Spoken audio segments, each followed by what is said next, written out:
सही फैसला। दो मुसाफिर की कहानी। यह कहानी 200 साल पहले की है। दो मुसाफिर एक साथ किसी मंजिल के लिए निकले। एक का नाम था लाभ सिंह और दूसरे का नाम था संतोष सिंह। दोनों एक साथ सफर कर रहे थे। दोनों में फर्क था स्वभाव का। जहाँ संतोष सिंह अपने नाम की तरह ही संतोषपूर्ण जीवन जीने वाला और दयालु था, तो लाभ सिंह स्वभाव से बहुत कंजूस और लालची स्वभाव का था।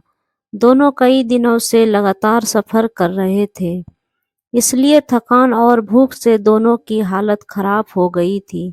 दोनों चलते चलते एक गांव तक आ पहुंचे। वहां उन्होंने एक गरीब साधारण सी बूढ़ी औरत के घर पर जाकर उसे आराम करने के लिए पूछा। बूढ़ी औरत स्वभाव से अच्छी थी। उसने दोनों को आराम करने की जगह दे दी और उनकी हालत देखकर उन्हें खाना भी खिला दिया। बूढ़ी औरत ने उस दोनों से काफी बातें की और बातों ही बातों में उसे पता चल गया कि दोनों एक बहुत लंबे सफर के लिए निकले हैं। अगले दिन जब दोनों मुसाफिर अपने सफर के लिए जाने लगे, तब उस बूढ़ी औरत ने दोनों को सफर में खाने के लिए रोटियां बांध कर दी। बूढ़ी औरत ने संतोष सिंह को 3 रोटियां बांधी और लाभ सिंह को 2 रोटियां बांधी। उसने ऐसा इसीलिए किया क्योंकि उसने साथ की गई बातों से वह दोनों के स्वभाव को अच्छे से जान चुकी थी। दोनों अपने सफर में आगे बढ़े, तब लाभ सिंह संतोष सिंह से बोला, देखो, उस बूढ़ी औरत ने मेरे साथ का कैसा पश्चाताप किया। उसने तुम्हें 3 रोटियां और मुझे सिर्फ 2 रोटियां दी है। संतोष सिंह ने उसे समझाते हुए कहा, कोई बात नहीं दोस्त, यह मेरा 5 रोटियां हम दोनों के लिए काफी है। शायद हम इतनी खा भी नहीं पाएंगे। अगर तुम्हें लगेगा कि तुम्हें और चाहिए तो हम मेरी तीसरी रोटी को आधी बांट कर खा लेंगे। दोनों ने अपना सफर जारी रखा। अगले दिन वो जंगल के पास जाकर तालाब देखकर वहां आराम करने के लिए रुके और वहीं पर उन्होंने अपनी रोटियां खाकर पानी पीकर थोड़ा आराम करने का मन बनाया।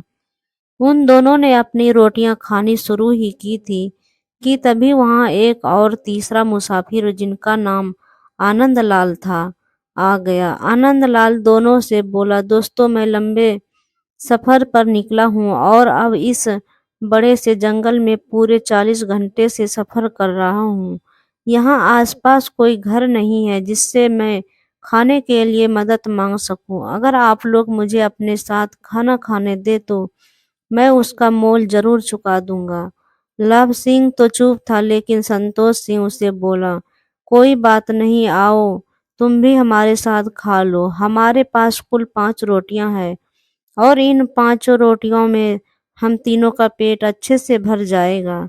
संतोष सिंह ने कहा ही था कि आनंद लाल तुरंत उनके साथ रोटियां खाने के लिए बैठ गया। संतोष सिंह ने सभी रोटियों को तोड़कर 3-3 हिस्से किए। जिस तरह सभी 5 रोटियों को 15 हिस्से हो गए और सभी ने 5-5 बांटकर खा ली। जाते जाते आनंद लाल ने दोनों का खूब धन्यवाद किया और 5 संतोष सिंह के हाथ में रखकर चला गया। आनंद लाल के जाने के बाद संतोष सिंह ने उन 5 रुपये में से 3 रुपये खुद रखे और 2 लाभ सिंह को दिए। लाभ सिंह फिर से नाराज हो गया। उसने कहा, आनंद लाल ने यह पैसा उनकी मदद के लिए दिए थे, न कि इसलिए कि हमने उसको रोटियां बेची थी। लाभ सिंह संतोष सिंह को बुरा भला कहने लगा। संतोष सिंह को पैसे से ज्यादा फर्क नहीं पड़ता, लेकिन लाभ सिंह की बातें सुनकर उसे भी गुस्सा आ गया। दोनों ने तय किया कि पास वाले गांव में किसी समझदार आदमी से इसका फैसला करवाया जाए। दोनों नजदीक के एक गांव पहुंचे। वहां पर गांव के सबसे समझदार आदमी के बारे में पूछने पर सभी ने वहां के सरपंच का नाम लिया। दोनों सरपंच के पास पहुंच गए। सरपंच ने दोनों को बातें सुनी और परिस्थिति को समझा और लाभ सिंह को कहा, तुम्हें जितने रुपये मिलने चाहिए उससे ज्यादा मिले हैं, इसलिए तुम 1 रुपये संतोष सिंह को दे दो। लाभ सिंह चौंक गया। उसने सोचा, कहाँ वो ज्यादा रुपये पाने के लिए सपने देख रहा था और सरपंच ने उसे एक और रुपया संतोष सिंह को देने के लिए कह दिया। उसने जब ऐसा करने का कारण पूछा तो सरपंच ने समझाते हुए कहा, देखो संतोष सिंह के पास 3 रोटियां थी जिसके 9 टुकड़े किए गए और तुम्हारे पास 2 रोटियां थी जिसके 6 टुकड़े किए गए। तुमने अपने 6 टुकड़ों में से खुद से 5 टुकड़े खाए और बचा हुआ सिर्फ 1 टुकड़ा ही तुमने आनंदलाल को दिया। यानी कि आनंदलाल को बाकी के 4 टुकड़े संतोष सिंह ने दिए थे। अगर हम 1 टुकड़े के लिए 1 रुपया पकड़े तो तुमने सिर्फ 1 मिलना चाहिए, इसीलिए तुम 1 रुपया संतोष सिंह को दे दो। अगर तुम रोटी बेचकर पैसा कमाते तब भी तुम्हें 1 रुपया मिलना चाहिए था, और अगर तुम्हें मदद के लिए पैसे मिले हैं तब भी तुम्हारी मदद संतोष सिंह की मदद से कम है, इसीलिए दोनों ही सूरतों में तुम्हें सिर्फ 1 रुपया ही मिल पाएगा। लाभ सिंह को सरपंच सिंह के बात माननी पड़ी। सरपंच सिंह की समझदारी और सूझबूझ देखकर उसके गांव वाले और संतोष सिंह ने उसकी खूब वाहवाही की। लाभ सिंह को अपने लालच की कीमत चुकानी पड़ी।